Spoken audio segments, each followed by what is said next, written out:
When we talk about sajda, most people think of it as a simple part of salah, a movement, a posture, something we do because it is part of the prayer. But sajda is not just a movement. Sajda is a journey. Sajda is a place where the soul recognizes its true home. Sajda is the one moment in your day where you are the closest you will ever be to Allah in this dunya. And yet, many of us rush through it as if it is nothing more than a ritual. But if you truly understood what happens in that moment, your heart would tremble before your forehead touches the ground. Because there is something extraordinary that occurs when you lower your head before the one who raised the mountains and softened the hearts. Sajda is the moment when the world becomes silent, even if the world around you is loud. It is the moment your heart speaks, even if your tongue does not. It is the moment Allah listens, even when no one else does. When your forehead touches the ground, everything you have been carrying, your pain, your anxiety, your fears, your disappointments falls from your heart and rises to the one who never becomes tired of listening. It's the space where you admit your weakness and Allah replaces it with strength. It's where you confess your confusion and Allah places clarity. It's where you place your worries and Allah writes your peace. You see, every sajda is a step closer to Allah, not because of the physical movement, but because of what happens inside you during that movement. You lower yourself so that Allah may elevate you. You humble yourself so that Allah may honor you. You empty your heart so that Allah may fill it. And there is a sweetness in sajda that no other experience in dunya can match. People look for relief in conversations, in distractions, in success, in entertainment, in travel. But the real relief was always in sajda. The rest of the world gives temporary comfort. Sajda gives permanent healing. Many times people say, I feel distant from Allah, or my heart feels heavy, or my worship feels empty. And what they don't realize is that distance is not measured by how many verses you recite, or how many books you read, or how many lectures you listen to. Distance is measured by how deeply you allow your heart to fall into sajda. Because sajda is not done with the body alone. It is done with the soul. If your soul never bows, your body can touch the ground 1,000 times and you will still feel distant. But if your soul bows even once sincerely, that one sajda can change your life. There are moments in life when you feel overwhelmed, moments when the world doesn't understand your silence, moments when you are surrounded by people yet feel alone. And in those moments, Allah invites you to sajda. He does not say, come when you are perfect. He does not say, come when you have it all figured out. He says, come as you are. Come broken, come tired, come confused, come sinful, come empty. Because sajda is the moment when you give up everything you're holding onto and finally hold onto Him. And it's so beautiful that the closest you can ever be to Allah is when you are physically at your lowest point. Think about that. The world teaches you that closeness comes from rising, from elevating yourself, from achieving more, from becoming bigger. But Allah teaches you that closeness comes from lowering yourself, from humbling your heart, from acknowledging that without Him you are nothing, and with Him you have everything. This is why the righteous before us used to say that if people tasted the sweetness of sajda, they would compete for it the way people compete for dunya. And sometimes in sajda, you will find answers without asking. Sometimes you will find peace without understanding. Sometimes you will find tears flowing without knowing why. That is not weakness. That is your soul remembering its creator. Sajda is not a place of weakness. It is a place of return. A place where everything inside you meets the one who designed everything inside you. When you make sajda consistently, your entire life begins to transform without you even realizing it. Your attitude changes, your patience grows, your reactions soften, your heart becomes more alive, your worries feel lighter. And suddenly, things that used to break you no longer shake you, because Sajda teaches you something the world never will, that when Allah is close, everything else becomes small. When the Creator is in your heart, creation can no longer overwhelm you. But you must understand this deeply. The benefit of Sajda does not come from its length, but from its sincerity. You can remain in Sajda for 10 seconds, and it can change your heart more than an hour of distracted worship. You can whisper 2 sentences in Sajda, and Allah can rewrite your destiny through those words. You can pour out your heart in Sajda and walk away with a strength you did not have before. And the one who becomes consistent in Sajda becomes consistent in life, because the discipline you build in worship becomes the discipline you carry into everything you do. Some people say, I don't know what to say in Sajda. Say whatever your heart is carrying. Tell Allah what you can't tell anyone else. Tell Him about the people who hurt you. Tell Him about the dreams you fear won't come true. Tell Him about the sins you are ashamed of. Tell Him about the confusion you hide from the world. Tell Him about the strength you need, the peace you crave, the forgiveness you seek. In Sajda, there is no filter, no judgment, no rejection. There is only acceptance from the one who already knows every corner of your heart. And understand this. Every time you go into Sajda, you are taking a step toward the life Allah wants for you. A life where your faith is steady, your purpose is clear, your heart is alive, and your soul is protected. A life where you stop chasing happiness and start receiving it. A life where you stop relying on people and start relying on Allah. A life where every difficulty becomes manageable because you know where to place your pain. A life where the world loses its power over you because your heart belongs to the one who controls the world. Every Sajda is a step closer to Allah, because every Sajda is a reminder that no matter how far you've wandered, your path back to Him is always one prostration away. And that is the place where true closeness begins. When people say they're tired, most of the time it's not their body that's exhausted. It's their discipline that has weakened. The truth is, your soul is capable of far more than you allow it to be. You have strength inside you that hasn't been used, potential that hasn't been tapped, and a level of spiritual consistency you haven't even tasted yet. But the lack of discipline convinces you that you're tired, that you're overwhelmed, that you can't continue. Yet if you look deeper, you'll notice something powerful. When your purpose is strong, you rarely feel tired. When your connection with Allah is steady, your energy multiplies. When your heart is aligned, your body follows. There is a huge difference between being tired and being undisciplined, and most of us have confused the two. Look at your life. Some days you wake up early without an alarm when you're excited about something. Travel, success, and opportunity. Your energy appears effortlessly. But on the days when you know you need to wake up for Fajr, suddenly you're too tired. It's not that your body lost energy during the night. It's that your heart wasn't disciplined enough to prioritize what matters most.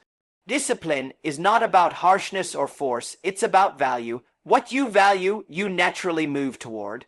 What you don't value enough, you delay, you excuse, you avoid. And many of us don't lack faith. We lack the discipline to let that faith shape our daily decisions.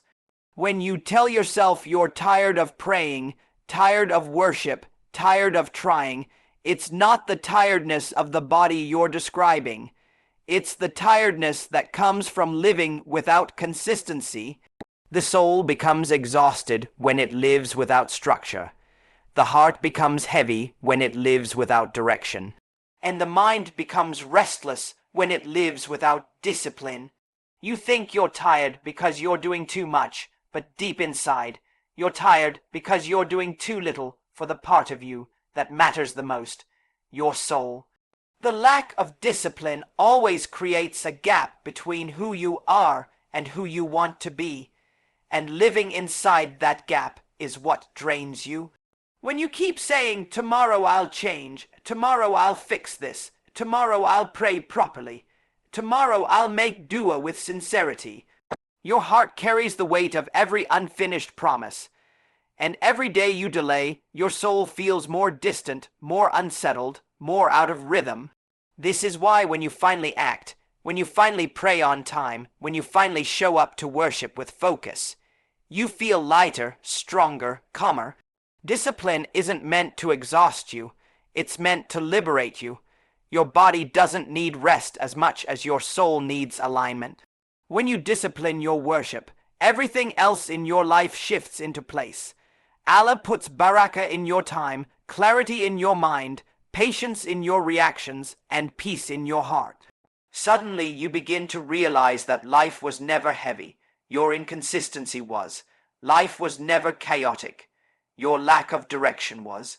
The moment you build discipline around your relationship with Allah, your inner world settles.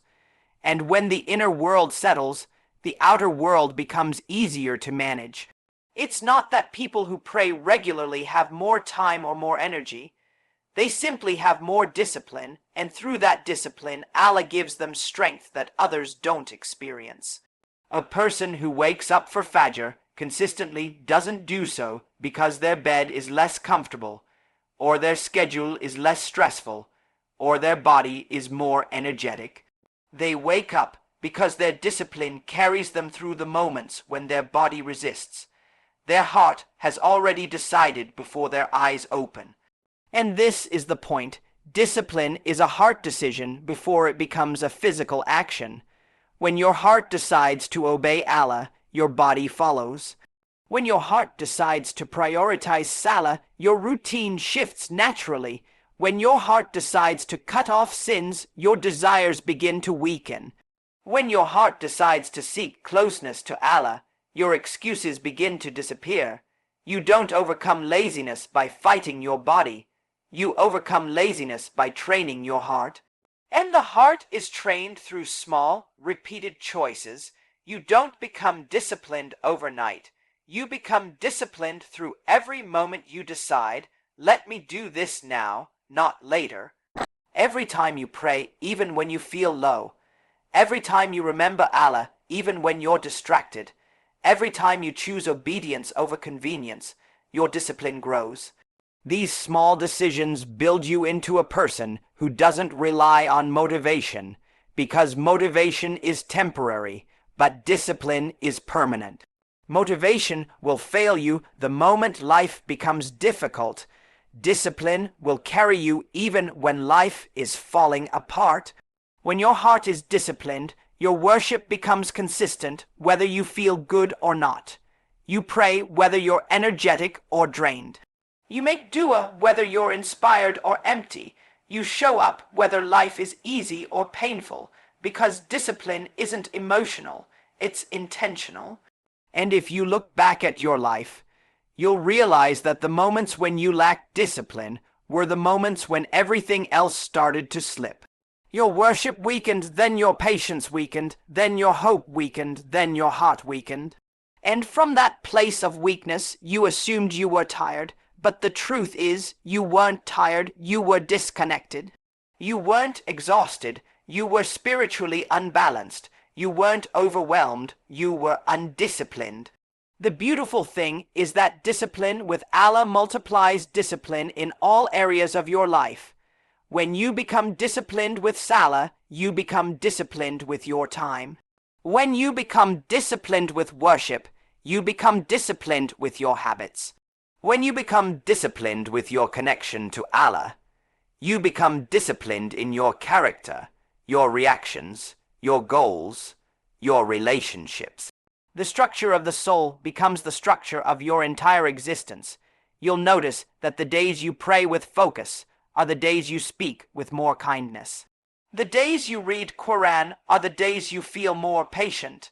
The days you make sincere dua are the days your mind feels clearer. This isn't coincidence. This is alignment. Your soul and your life are always connected. When the soul is disciplined, the life is disciplined. When the soul is neglected, the life becomes chaotic, and the discipline you build in worship will never go unrewarded.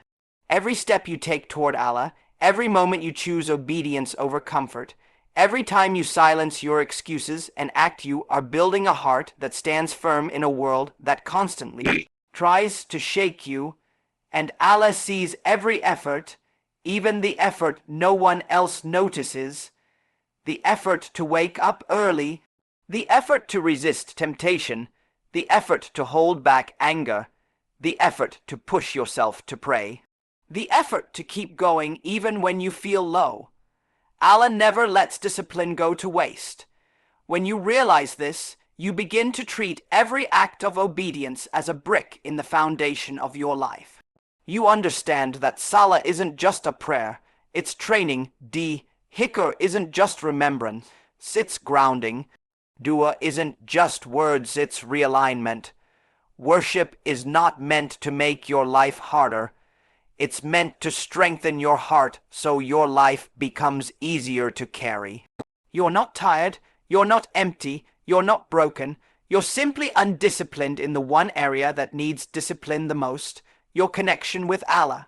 And once you fix that, once you commit to it, once you build consistency around it, you'll realize how much strength you always had and how much peace was always waiting for you. Because discipline with Allah doesn't drain you, it transforms you. Pain is a strange companion. It arrives without warning, settles into the heart without permission, and lingers longer than we ever expect. And when it comes, it has this unique ability to pull us away from people. It makes us quieter, more withdrawn, more cautious. Pain convinces us that no one will understand, no one will truly care, no one will feel what we feel. And in those moments when the heart is breaking and the mind is overwhelmed, we look around for someone to hold us, to guide us, to comfort us, but the world often feels empty. Not because the world has no compassion, but because pain was never meant to push you toward creation. It was meant to guide you back to the Creator. Pain does something beautiful when you allow it. It softens the heart that had become hard. It humbles the ego that had become inflated. It shakes the soul that had become distracted. Pain redirects you. It forces you to pause and look upward. It reminds you that the door of Allah remains open long after every other door has closed. People may not hear your silent cries, but Allah hears the tears before they even fall. People may not understand why your heart feels heavy, but Allah knows the reason behind every ache. Pain brings you closer to Allah because it exposes how desperately you need Him. And sometimes the very thing you think is breaking you is the thing bringing you back to the one who can heal you. That heartbreak, that betrayal, that disappointment, that failure, that sudden loss, they are not punishments. They are invitations. They are signs that Allah wants to hear your voice again, wants to feel your sincerity again, wants you to return to Him with a heart softened by truth instead of hardened by dunya. Pain is not the end of your story. Pain is often the place where the real story begins. Think of your own life. Remember the moments when everything was going perfectly, when you felt strong, confident, secure. In those moments, how often did you feel the need to cry to Allah? How often did you pour your heart out in dua? How often did you fall into sajda with sincerity? Most of us turn to Allah not when life is easy, but when life shakes us. When something hurts deeply, suddenly the heart becomes honest, suddenly the dua becomes real, suddenly the sajda becomes longer, heavier, more meaningful. Pain breaks the illusions we build around ourselves. It strips away the pride, the distractions, the false comforts. It leaves us face to face with our fragility, and in that fragility, we finally recognize Allah's strength. You might think pain pushes you into isolation, but in reality, it pulls you into sincerity. When you are hurting, you stop pretending. You stop putting on a mask for the world. You stop acting like everything is fine. And in that rawness, that vulnerability, you speak to Allah differently. You speak to Him from the deepest part of your soul. And that is the conversation Allah has been waiting for. That is the moment when your heart returns. Pain also teaches you something else, that healing does not come from the outside, it comes from the inside. People can comfort you, but they cannot heal you. People can wipe your tears, but they cannot remove your grief. People can listen to your worries, but they cannot calm your soul. Healing is something only Allah can give. And He gives it in the moments you surrender fully, the moments your forehead touches the ground and your heart whispers what your tongue cannot say. In those moments, Allah replaces what the world took from you. He fills the emptiness, mends the wounds, and strengthens the places that were shattered. And sometimes the very pain that hurts you becomes the pain that changes you. You begin to see your life differently. You begin to appreciate blessings you once ignored. You begin to value peace, gratitude, patience. You begin to understand that hardships were not obstacles, they were guidance. They were teaching you resilience, teaching you faith, teaching you to let go of the things that were never meant for you. Every tear you shed, every hardship you faced, every difficulty you endured was shaping you into someone stronger, wiser, and closer to Allah. Pain is also one of the greatest reminders that this world is not the final home. If life were perfect here, you would never desire Jannah. If everything were easy here, you would forget the eternal life awaiting you. Allah allows the heart to break in dunya so that you long for a world where hearts never break again. He allows you to feel loss here so that you crave a place where nothing is ever lost. He allows you to feel distance here so you crave the nearness of a place where no soul ever feels separated from His mercy. And in this journey of pain, there is another beautiful truth. Sometimes Allah pulls something away from you because He wants you to fall into sajda. He wants you to turn to Him in a way you never have before. He wants you to seek Him not out of habit, but out of real need. Your tears in sajda, your trembling voice, your whispered prayers. These moments are more beloved to Allah than you can imagine. The pain you carry is not a barrier. It is the bridge that brings you closer to Him. And the more you go through pain with Allah, the more you realize that closeness to Him is worth every hardship. You begin to see every test differently. You begin to say, if this brings me closer to Allah, then it is not a loss. You begin to understand that the weight on your heart is not a punishment, it is a purification.